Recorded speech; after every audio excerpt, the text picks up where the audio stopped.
Que legal, gente. Muito legal estar aqui com vocês. Eu estou sentado porque eu estou cansado mesmo, gente. Cansei, bateu a lomba. Comi chocolate no carro, tomei um café, estou mais legal. Quem aqui não conhece o Bibotalk, levanta a mão. Quem não conhece, pode... Tem, olha, tudo bom? Só 2 pessoas? Então tá bom, gente. Prazer, Bibotalk é um podcast de Bíblia e Teologia e é bem legal. Tá? Digita aí no Spotify Bibotalk, aí ouça lá, são mais de 500 episódios falando de Bíblia, teologia. Tá bom? Então, já que o resto conhece, eu não vou apresentar, então tá tudo certo. Quem é que não gosta, levanta... Não, eu não tô assim com uma alta... Eu tô meio afetado, melhor não levantar a mão, não. Tá bom? Gente, tema muito importante, porque todos vocês estão vivendo no mesmo Brasil que eu. Todos vocês, a maioria pelo menos, deve ter uma rede social ou deve ter um grupo de família e nos últimos tempos tem sentido essa dificuldade.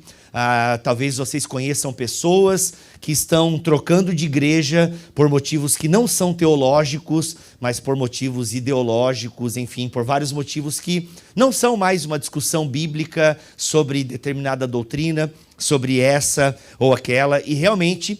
o tema da unidade, ele é um tema muito caro à própria Bíblia Sagrada, porque a própria Bíblia já fala de unidade, a própria Bíblia já convoca o povo a estar ao redor desse Deus, ao estar ao redor da lei desse Deus, ao estar ao redor da promessa, da aliança. Jesus vai orar sobre unidade, isso é impressionante. Jesus ora sobre unidade. E se você lê a Bíblia Sagrada ou assistir a série The Chosen, eu não assisti ainda, mas já vi alguns episódios e tal, de tanto que o pessoal fala, né? Eu já vi pelo menos. E essa diversidade dos discípulos é muito legal, e o próprio Jesus ora sobre unidade. Paulo vai falar sobre unidade. Vai falar, inclusive, e leia o texto de Paulo, Efésios, que inclusive tem um palestrante aqui que diz que Efésios é a melhor carta do Novo Testamento, e nós não estamos preparados para essa conversa, segundo o né? E de fato é uma carta maravilhosa, mas Paulo vai falar sobre unidade. Ao longo da história da igreja, vamos ter escritos sobre a história da unidade, e eu vim lendo no voo, não sei qual, porque eu voei tanto agora nesse tempo, mas eu vim lendo no voo sobre John Bunyan falando sobre unidade. E o John Bunyan, um pensador do século XVII, autor do Peregrino, ele vai falar, inclusive, que naquela época ele já falava, e nem tinha Twitter naquela época, velho. E ele fala que a gente fica discutindo picuinha. John Bunyan já falando que nós ficamos discutindo picuinha, perdendo aquilo que é essencial. Ou seja, num tempo que não tinha rede social, os cristãos já ficavam discutindo picuinha. Na verdade, os cristãos sempre discutiram teologia e isso é muito saudável. Discutir teologia é muito saudável. Não sei qual que é o historiador da teologia, não sei se é o Roger Olson que fala, no História do Cristianismo, que era muito comum na igreja primitiva as mulheres estarem lavando roupa e perguntando se o filho é Deus, se ele não é, discutindo já questões da divindade do filho e por aí vai, discutindo questões trinitárias. Então isso é muito legal, a discussão de nível teológico estava nas camadas populares, e isso é bom, discutir teologia é bom. Na verdade, o que nós temos hoje de produção teológica e muitas coisas que nós pensamos é fruto dessas discussões, dos concílios e por aí vai. Mas o tempo vai passando e elas, ao invés de nos unir ao redor daquilo que é essencial, ela vai o quê? Vai nos separando cada vez mais, vai criando bolhas, câmaras de eco, as denominações, e vamos nos matando por conta de posições doutrinárias. Temos na nossa história, não somente enquanto igreja cristã, seja no tempo que a gente era só romano, depois que a gente também virou protestante, ou seja, vários setores do cristianismo têm sangue em suas mãos por conta de doutrinas. Por conta de que determinado grupo não pensou como eu, e por não pensar como eu ou como a nossa instituição pensa, nós os matamos, e morte física mesmo. Então, isso se tornou uma coisa muito séria. Por que isso aconteceu? Sendo que na própria Bíblia Sagrada nós temos um espaço para pluralidade, nós temos um espaço para a diversidade.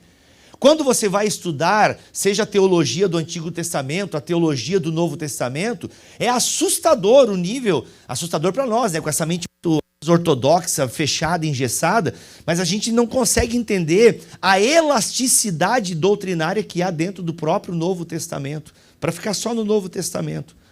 A gente tem muita dificuldade, por quê? Porque no fundo somos medrosos. E o medo faz com que a gente crie cada vez mais cercados para que a gente se sinta seguro. por conta dos ataques inimigos e das heresias. E por isso que a unidade é um tema tão sério, e por isso que Paulo vai dizer, Efésios capítulo 4, versículo 3, tá? Sejam sempre humildes e amáveis, tolerando pacientemente uns aos outros em amor. Façam todo o possível para se manterem unidos no Espírito. Unidos no Espírito, ligados pelo vínculo da paz. Pois há só um corpo e um só Espírito, assim como vocês foram chamados para uma só esperança. Há um só Espírito, e é o Espírito que habita em mim, habita em você. E isso deveria ser necessário, esse crivo de sermos habitação do Espírito Santo, deveria ser necessário para que nós tivéssemos mais paciência, amor e maturidade no trato com as divergências doutrinárias. Não tem aquela piada, a quinta série que está em mim saúda a quinta série que está em você? Sabe quando a gente faz aquelas piadas bem ruins e tal? Daí tem essa frase, a quinta série que está em mim saúda a quinta série. Então, deveria haver essa conexão. Deveria haver essa conexão se fôssemos, de fato, espirituais. Mas desconfio que a carnalidade que impera na minha e na sua vida, muitas vezes, faz com que a gente transforme a igreja em arena, faz com que a gente transforme a teologia não numa ferramenta de edificação, mas numa ferramenta de arma, de ataque, de ferir, de prender, de enclausurar. Mas o desafio que nós temos é o quê? É de lutar, façam todo o possível. Façam isso o quê? Diz que nós precisamos nos esforçar pela unidade, porque não é algo natural. O natural é nós nos fecharmos em semelhantes. Por quê? Porque nós somos egoístas, e por sermos egoístas, queremos nos fechar com aqueles que pensam igual, que são igual. Por quê? Porque isso é mais confortável. É tipo um espírito de cadeia. Cara, se junta com alguém, porque sozinho alguém vai te pegar no banheiro. Então é bom você ter uma gangue aí. Então a gente se fecha em gangue. Cara, isso é muito legal, porque eu já sofri ataque coordenado. É muito massa. Uma vez a gente fez um podcast sobre cosmovisão. Um assunto bem bacaninha, bem de boa, suave. Só que na capa do episódio a gente fez Jesus, a gente desenhou Jesus, parecendo, sei lá, um vocalista do Radiohead, alguma coisa assim. E Radiohead é uma banda? Nem sei, porque alguém fez esse comentário, eu nem sei o que é Radiohead. Diz que eu sou parecido com o cara do System of a Down também, nem sei quem que é. Enfim, whatever. Aí, cara, a gente desenhou Jesus. Pra mim, desenhar Jesus é tipo segunda-feira de manhã. Beleza. Mas eu não sabia que existia no cristianismo uma linha, uma ala, que não pode desenhar Jesus, não pode ter nenhuma espécie de desenho de Jesus, porque é violar o segundo mandamento. Meus irmãos, minhas irmãs, de repente na postagem, na época o Facebook ainda era gente, uma postagem no Facebook, uma galera vindo, cara, isso é violação. Tu não acha que isso é violação do segundo mandamento? E professor de seminário, não quero falar nomes aqui, mas professor de seminário, gente grande, entendeu? Gente grande, assim, no cenário reformado e tal. E eu na época eu era bem desocupado. Eu vou comprar essa briga, velho, porque eu não acredito que o pessoal tá cismando que não pode desenhar Jesus. Porque se não pode desenhar Jesus, não poderia nem escrever Deus, né? Porque a escrita é uma espécie de desenho, uma tipografia, enfim. Mas vamos lá. E, e a gente ficou o dia inteiro discutindo e tal. E, foi impressionante. Foi impressionante. Uma perda de tempo gigantesca. Mas depois eu fui descobrir, inclusive, que aí é legal que a gente tem os espiões também nos grupos, né? Cara, deixa eu te falar, eu tô no grupo, não quero falar o nome, não sei o que. É uma desses que passa, sabe? Essas coisas que passa. Reforma que passa, acho que era o nome, não sei. E, o cara foi lá no grupo, galera, tá aqui o link da postagem, vamos lá, e não sei o quê, porque olha a blasfêmia, e não sei o quê, tal. Ataque coordenado. Ataque coordenado por conta de opiniões teológicas. Ou seja, não há um esforço para unidade, há um esforço para uniformidade. É tipo tática de guerra mesmo, vamos tornar todos semelhantes a nós. Por quê? Porque isso é mais confortável.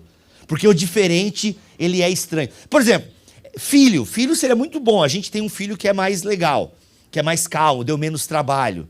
Aí, a gente quer que o segundo venha parecido. Eu passei por isso. A minha filha Milena dormiu já no segundo mês. Cara, no segundo mês ela já dormia a noite inteira. Que vem igual, que vem igual. Aí veio o Kalel. Enfim, tamo aí. Por quê? Porque a gente quer que seja igual, porque é confortável.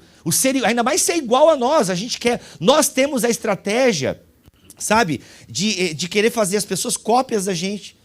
Porque nós somos egoístas e é mais confortável. Então nós fazemos ataques coordenados para uniformizar, para massificar. Porque quando eu massifico, eu tenho controle. E a gente não tem essa maturidade do espírito. Porque a maturidade no espírito permite a diversidade e a pluralidade. E entende o outro. E ouve o outro. Por isso que nós precisamos o quê? Primeiro, ser humildes, amáveis, é um princípio básico. A Bíblia fala muito de doutrina. A teologia é uma coisa importantíssima. Imagina, eu tenho um podcast de teologia. Os meus amigos são professores de teologia. 11 anos falando de teologia na internet. Mais de 500 episódios. O nosso slogan é teologia é o nosso esporte. Tem gente tão bélica na internet que até com isso já cismaram no Bibotalk. Porque teologia não é um esporte. Meu Deus. Alguém dá uma louça, uma cadeira para esse irmão empilhar, porque está faltando uma cadeira, não pode. Mas eu não sou contra a teologia. O problema é que nós tornamos um assunto que é importante, mas tornamos ele numa ferramenta, numa arma para massificar, para uniformizar, para destruir. A teologia é mega importante, mas a teologia não é a verdade. A teologia é importante porque ela nos dá um senso, nos dá um norte. Agora, ela não é a verdade é uma pessoa. E nós andamos nessa pessoa. Nós não andamos em teologia, nós andamos por meio do Espírito numa pessoa. E Ele é o caminho, a verdade e a vida. Paulo, quando repreende Pedro por questões teológicas, ele fala, cara, mas no fundo é porque tu não está andando na verdade. Ortopodia, eu amo esse termo. Porque a ideia da ortopodia significa andar na verdade, é um jeito de andar, um jeito de viver, um jeito de pensar, um jeito de agir, um jeito de fazer. Resume, aquelas palavrinhas, ortopraxis, a prática correta. Ortodoxia, a doutrina correta. Ortopatia, o sentimento correto. Ortopatia, ortodoxia, ortopodia. É um jeito de andar na verdade, de andar em Cristo. De entender que aquele lá pode ser meio diferente. Tá falando no teu nome. Mas não é do nosso, não é dos nossos. Deixa, se não está contra nós, está a favor de nós. Não, a gente quer que todo mundo esteja no nosso grupo. A gente odeia. Parece que nós temos um ódio daqueles que pensam diferente. E tudo isso na teologia se transforma em nome da verdade. Por quê? Porque a minha teologia passa a ser o sinônimo da verdade. E é por isso que pessoas mataram por causa de teologia. Porque no fundo eles acreditavam estar o quê? Defendendo o zelo do Senhor. Eles acreditavam estar defendendo a verdadeira doutrina. E nós falamos em sã doutrina, obviamente que existe o núcleo duro, o próprio Paulo vai falar aqui no versículo 5, há um só Senhor, uma só fé, um só batismo. A gente não abre mão dessas coisas. Há um núcleo duro da nossa fé. Obviamente que existe um limite para a unidade. Isso é um assunto difícil, a gente vai discutir isso aqui o dia inteiro. Falar sobre unidade, pluralidade, diversidade, não é agora dizer que todo mundo cabe embaixo do nosso guarda-chuva. Não, o nosso guarda-chuva tem limite. Ou, para dar um exemplo mais contextualizado, o guarda-sol. Se bem que estamos em época de chuva, então está valendo o guarda-chuva. Vale. O nosso guarda-chuva, ele tem que ser bem grande, mas ele ainda assim ele tem um limite. O próprio Paulo vai falar sobre isso. Ele fala, gente, muita divisão aí e tal, mas espera aí, vamos lá, tem algumas coisas que a gente tem que tomar cuidado aqui. Então há um limite para a unidade, obviamente. O problema é que nós estamos colocando esses limites, estamos fazendo esses limites a nossa confissão doutrinária. Nós estamos fazendo os limites, nosso jeito de pensar, o nosso jeito de crer. Estamos estabelecendo ele como limite de quem é ou não é cristão. E nós já temos há muitas décadas, isso já tinha nos Estados Unidos, e isso está ficando muito forte agora aqui no Brasil. Agora, em quem você vota também determina quem é cristão ou quem não é. E aí nós começamos a ter um problema gigantesco.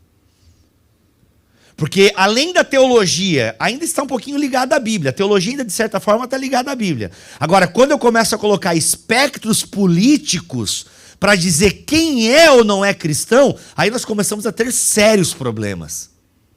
Sérios problemas.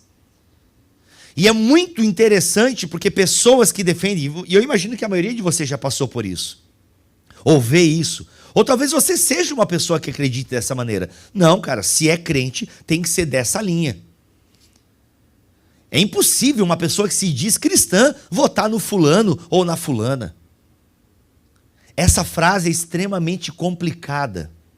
Extremamente complicada. E no fundo acaba sendo, na minha opinião, acaba sendo uma inocência teológica e histórica. Porque o cristianismo, e falando aqui o óbvio, afinal eu sou um arauto do óbvio, o cristianismo está para além de qualquer ideologia. O cristianismo é uma coisa tão maravilhosa que a direita para o cristianismo e fala, tá aí, ó, Jesus disse isso, Jesus disse aquilo. Jesus não é contra isso, Jesus não é contra aquilo. Pode ter, não tem problema. Olha aí as mulheres ricas que abençoaram Jesus. Não tem problema, pode ter propriedade, não tem problema não. Jesus é maravilhoso. Olha aí, ó, Jesus disse isso e aquilo. E a esquerda da mesma coisa, olha para o evangelho e fala, não, olha o evangelho aí, de ajudar, de fazer, de compartilhar. Por quê? Porque o evangelho está para além das nossas ideologias. E glória a Deus que o evangelho e a mentalidade cristã forjou boa parte daquilo que o Ocidente é. E trouxe e deixou essa memória histórica na humanidade. E contribuiu para a humanidade. O próprio termo humanização surge no Conselho Mundial de Igrejas. Olha a preocupação, que essa herança cristã. Isso é para nos mostrar que estamos além. E quando eu começo a dizer que lado A ou lado B representa o cristianismo, eu faço um recorte muito infeliz. Agora, recortes são inevitáveis. Teologias são inevitáveis. São inevitáveis. Se já no Novo Testamento nós temos uma pluralidade saudável, e isso já é maturidade, galera, isso já é maturidade. Reconhecer que é plural, teologias. Teologias. Que há espaço para mais. Dentro de um guarda-chuva que é bem grande. As teologias são inevitáveis. Afinal, Deus deu migalhas de si. Deus apenas deu migalhas de si. A Bíblia não contém o todo de Deus. Então nós temos o que? Parte de quem é Deus revelado em Jesus Cristo, registrado nas Escrituras. E por isso nós temos essa margem de interpretações, tantos movimentos, e todos com coisas legítimas. E com coisas nem tão legítimas. Mas faz parte. Mas faz parte. E a gente precisa ter essa maturidade de que teologias são inevitáveis. Inevitáveis. Agora, gosto muito do que o Mark Dever fala. Gente, cercados eles são inevitáveis. Mas vamos manter as nossas cercas bem baixas e nos dar as mãos constantemente. Ou seja, nós podemos ter a nossa preferência teológica. Nós podemos ter, não, eu gosto dessa linha, eu gosto desse tipo de interpretar a salvação. Eu gosto dessa soteriologia. Não, eu gosto dessa eclesiologia. Você pode achar que batizar criança seja certo e que batizar adulto é superestimado. Você pode achar que batizar criança é errado. Eu acho, por exemplo. Eu acho que batizar criança não fecha com o texto bíblico. Eu sou criador batista. Eu posso achar. Não há um problema eu achar. O problema é eu dizer que quem batiza criança não é crente. O problema é eu dizer que quem querer dessa maneira não representa o evangelho de Jesus. Ou é anátema, como agora está na moda chamar o Bibotalk de anátema. Maldito. Por quê? Porque nós fizemos um podcast sobre o dilúvio e nós não demos uma escola dominical para crianças. A gente trouxe uma discussão acadêmica um pouquinho mais além. E a gente não pediu para os ouvintes desenhar um barquinho, botar uma zebrinha, um elefante. A gente trouxe uma discussão e, gente, quando eu falo acadêmica aqui, o Vitor até... acadêmica. Não, eu sei que não, eu digo, só pensou. Né? Porque não é nem acadêmica, porque o Bibotalk não é acadêmico, a gente não faz podcast para acadêmico. Mas a gente trouxe ali um pouquinho de John Walton, que é tudo umas carinhas legal, crente, que ora, vai em monte e tudo. Entendeu? Mas só porque a gente não defendeu o barquinho com Noé, com os animaizinhos tudo lá dentro, todo mundo lá, aquela coisa universal, papapá, só porque a gente trouxe uma visão um pouco diferente. A gente nem negou Deus, não é nem isso. Deus está lá, a gente crê em Deus, tudo show de bola, pá. Anátema. Comentário no nosso podcast, anátema. Esse irmão, ele pega a minha foto e põe num congresso para 12 mil pessoas. E fala assim, ó, e ainda diz que teologia é o esporte dele, mas é ciência não. Porque aconteceu assim, porque a Bíblia é muito clara. Meu, essa frase me dá frio, me dá arrepio no cóccix, essa frase. A Bíblia é clara. Mano, onde? Ah, não, a Bíblia é clara. Ame o próximo, como a ti mesmo. Ame a Deus. Isso a Bíblia é clara, mano. Olha, eu gosto muito do que o Hans Walter Wolff disse. Olha, o que me surpreende e o que me espanta na Bíblia não são os textos que eu não entendo. O que me surpreende na Bíblia são os textos que eu entendo e não consigo levá-los às últimas consequências da minha vida. Isso me espanta.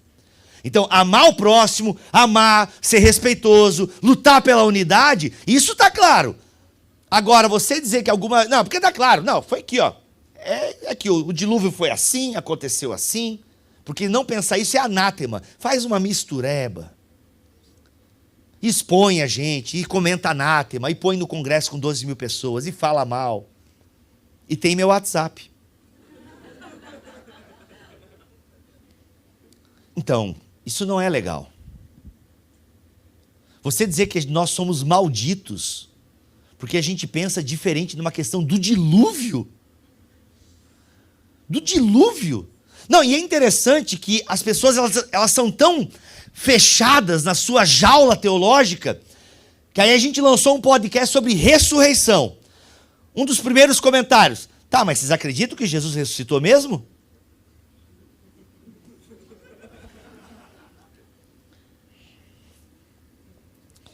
Então, segura na mão de Deus. É isso. Por quê? Porque eu transformei a minha linha teológica na verdade. E ela se torna o meu ídolo. E aí eu acho que estou adorando a Deus, eu acho que estou defendendo a Deus, mas eu estou defendendo um ídolo. E a gente vai aprender um pouquinho mais sobre isso depois. E isso é extremamente perigoso. Mas repito, não tem problema você ter preferência teológica. A ponte, ela deve ter um credo, deve ter, não sei como é que está isso agora. Deve estar pensando, a ponte agora deve estar pensando no batismo. Cara, a gente batiza assim, batiza assado, joga água aqui, afunda. Tá essa discussão teológica aí na ponte. E tem que discutir mesmo. E aí, vão batizar criança, adolescente? A onda dura é muito louca, que é a minha igreja em Joinville. A onda dura, ela não batiza a criança, mas batiza. Porque tem gente de 7 anos que lá já foi batizada. Aí a gente tem que explicar, tipo, vocês batizam criança? Não, mas tem 7 anos, já confessou aí, tá tudo certo, joga na piscina. Entendeu? E é isso. E aí a gente tem a internet, que dá voz para todo mundo. Antigamente a gente discutia embaixo do poste, sentado no meio-fio, era mais legal. Na mesa, no seminário. Agora está na internet, todo mundo tem a ditadura da opinião. Ô, gente, às vezes tem que ser meio teologia da Glória Pires. Sabe, não sei opinar. Lembra a Glória Pires comentando o Oscar? Não sabia, não tinha visto nenhum filme. Não vi, não sou capaz de opinar. Cara, às vezes é isso. Não é capaz de opinar, não precisa saber tudo. Igual, eu não gosto de escatologia. Não gosto. Ai, Jesus vai voltar e vai buscar e, sei lá, se eu vou passar pela tribulação. Eu quero aquela linha que não passa pela tribulação. Eu acho essa mais legal. Pô, já estamos sofrendo pra caramba. Não, eu quero essa que a gente é arrebatado antes e tá um pouco massa. Eu olhando pra galera. Aê, calvinista ficou. Quer dizer, unidade, galera, unidade. Unidade.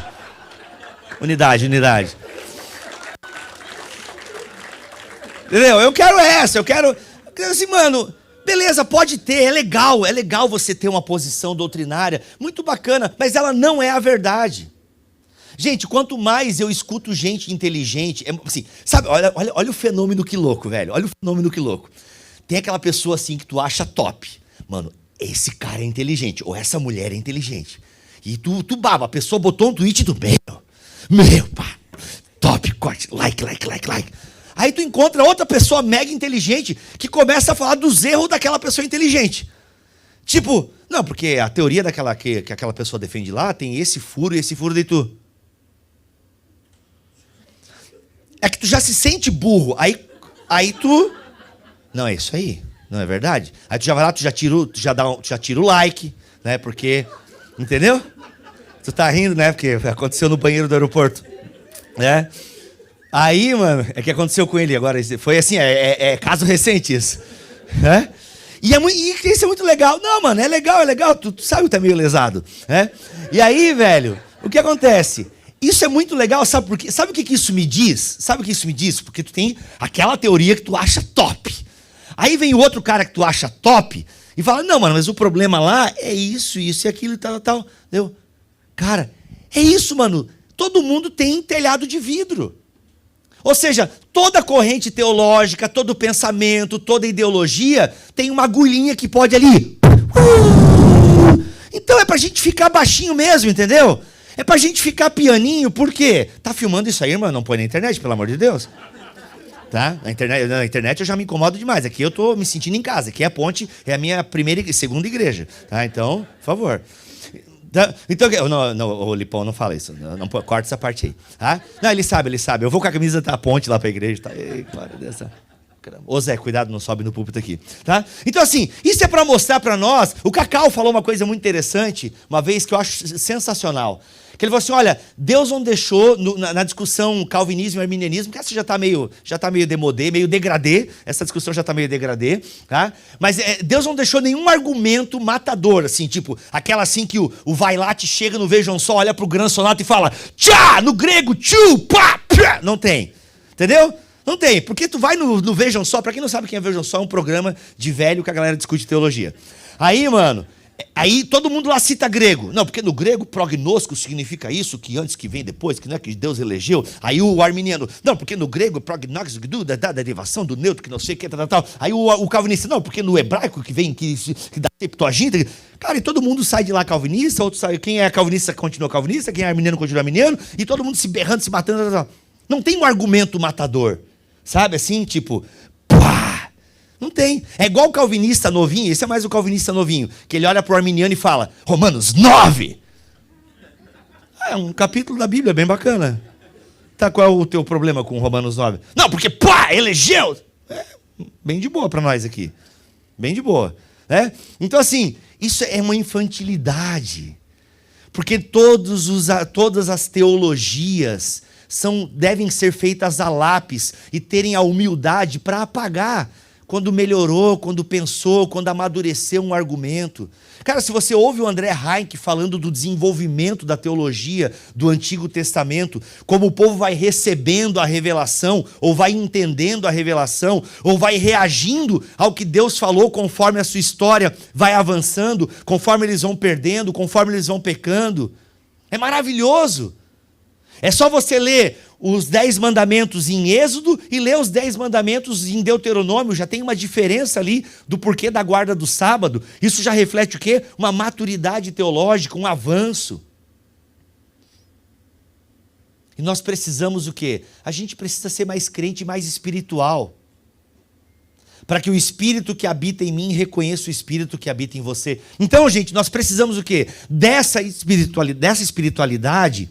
Nós precisamos dessa espiritualidade que o quê? Que reconheça que o outro pode pensar questões até importantes e pensar diferente de mim, mas ele é crente, ele é piedoso. É incrível, gente, é incrível como mesa, ela nos deixa mais humanos. A mesa nos deixa, ou seja, é o presencial, porque é assim que tinha que ser.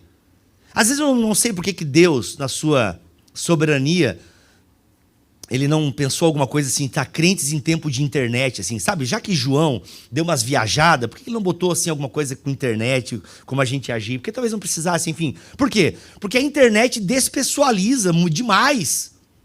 O que eu ia dizer é que talvez ele olhando na minha cara, ele não me chamasse de maldito. Entende? Ele olhando nos meus olhos atraentes, afinal eu sou vesgo, tenho olhos atraentes, tá? Ele olhando nos meus olhos, ele olhar assim, cara, tu é maldito, porque tu não defende Gênesis como eu defendo. Isso é muito legal. Eu sou amigo do Dave Leonardo. E eu escrevi um livro chamado Deus que Destrói Sonhos, que é contra muita coisa que o próprio Dave Leonardo fala nos seus vídeos. Mas eu sento na mesa com ele. Entendeu? Por quê? Porque eu sou amigo dele. E a gente conversa. Inclusive, um dos oponentes online do Dave Leonardo, uma vez falou isso, e falou num vídeo. Não vou citar nomes, mas ele falou num vídeo dele. Olha, se eu fosse amigo do Dave Leonardo, talvez eu não falasse dele aqui na internet. E não falaria, provavelmente. Porque você tem acesso à pessoa. E você pode falar para a pessoa. Eu acho que aqui é um equívoco, eu acho que aqui é um exagero. Eu acho que aqui você se passou. Porque nós precisamos, galera, a gente precisa de amigos e amigas, de irmãos e irmãs, que realmente tem uma agulhinha e furem o nosso balãozinho muitas vezes. Que digam em amor, em carinho, cara, acho que aqui tu se passou. Eu acho que aqui tu está exagerando, tu está enfatizando, tu está com uma perspectiva equivocada. Vamos manter as nossas cercas bem baixas. E acho que você entendeu o que eu quis dizer. As cercas são inevitáveis. E elas são boas em certo aspecto. Existem consciências que precisam mesmo assim ter. Não, cara, mas o que vocês acreditam? Tem irmãos e irmãs em estágios de fé que precisam. Que às vezes, por exemplo, quem vem de determinado movimento pentecostal, onde às vezes a doutrina não é tão organizada e tal, por que, por exemplo, muitos pentecostais se encantam com o calvinismo, por exemplo? Posso falar porque eu sou pentecostal e eu vi muita gente migrando, fazendo essa migração de movimento. O que atrai? A primeira coisa que a pessoa comenta, cara, é a explicação, é as minhas dúvidas. Eu digitei lá a pergunta, pá, caí num vídeo do Nicodemos. E é batata, vai acontecer isso mesmo. E vai ser em poucas palavras. Afinal, perguntar não ofende. Então, o que acontece?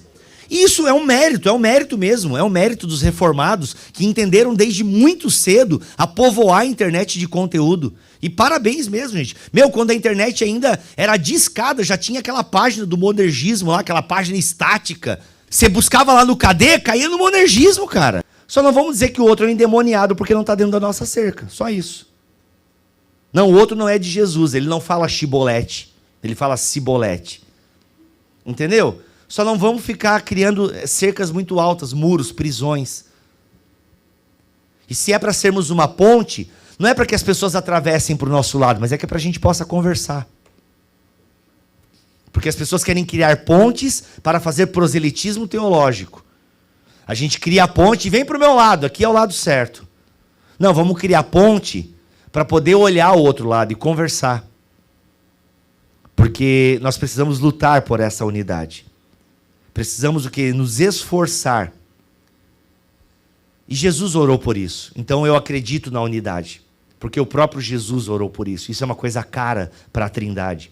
A Trindade almeja a unidade daqueles que foram criados à sua imagem e semelhança. Então que o Senhor nos ajude. Que o Senhor nos dê maturidade. Que possamos orar mais. Sermos mais sensíveis. E a gente vai aprender um pouco mais sobre isso depois. Tá bom, gente? Deus abençoe.